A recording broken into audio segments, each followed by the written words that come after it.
The New York Jets just blew up a top 5 defense in less than 24 hours. Sauce Gardner to the Colts, Quinnen Williams to the Cowboys, two all-pro pillars out the door for draft picks and future flexibility. Former NFL executive Joe Banner says this math doesn't add up for New York. Let's break down his warning and then hear how head coach Aaron Glenn tries to sell this as opportunity, not disaster. Assets between the two major trades the Jets did, that it should be 4 picks that turn into 2 quality starters. For that, they traded 2 established quality players, in my opinion. So, and I don't know, I think they pushed themselves well below this 9 number, which we were able to recover from in 2 years, to try to rebuild from. So I do think they got fair value for what they traded. And I do understand when you're rebuilding the impulse to think we get a lot more assets, that's either cap room or draft picks, that can help us. But I would have been really hesitant to trade players who were, say, under 28 years old in return for draft picks that I may or may not hit on. Forget the Jets' history. That's just league-wide. And I think we should assume, given the benefit of the doubt, it's a new group, let's assume they're going to at least hit league-wide averages. They're still only going to get 2 players out of those picks that they got. And they traded 2 players to get those probable 2 picks. Maybe they can overachieve, maybe they can underachieve.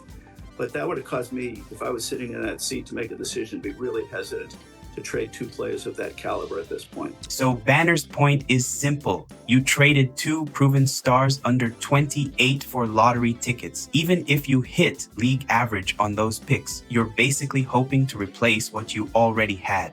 Now, here's how Aaron Glenn defends the move from inside the building. Yeah, that was it was a pretty intense day. But for the most part, just getting calls from a lot of different teams, and when the opportunity presents itself for us to be able to build this team, it's hard to pass it up. You know, listen, those 2 guys are great players. We all know that, all pro players. But the one constant in this league is change, and I've said that to all our players, not just today but throughout this season, that this is a fluid game, fellas, and there's some players come and go, coaches come and go, but the one thing that I do know, with change there comes opportunity, and I think Sauce and Quinnen is going to have a great opportunity with those teams. But I also know there's a lot of opportunity for our guys here too, though. So that's where the focus is for our guys. Like I said, it was an intense day. But man, we're looking forward to playing Cleveland. To me, I always hit things head on. And obviously when you have 2 guys like that end up leaving your team, you don't want to make too much of a deal about it, because the players know that this is a league of change, just like I just talked about. And that's as far as it went. And listen, we won a game last week with Sauce not there, you know, and listen, we know how good of a player he is. We know how good of a player Quinnen is.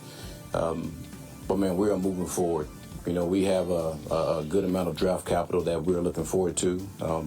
And when that time comes, we'll handle that. But right now, again, we're focused on Cleveland. So here's where we land.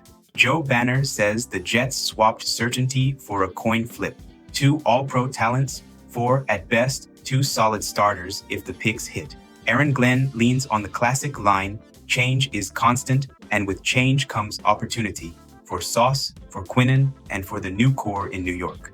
Is this a brave long-term reset or a front office panic move that nukes an elite defense for vibes and draft charts?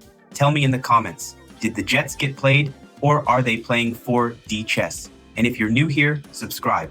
We're breaking every move like this in real time.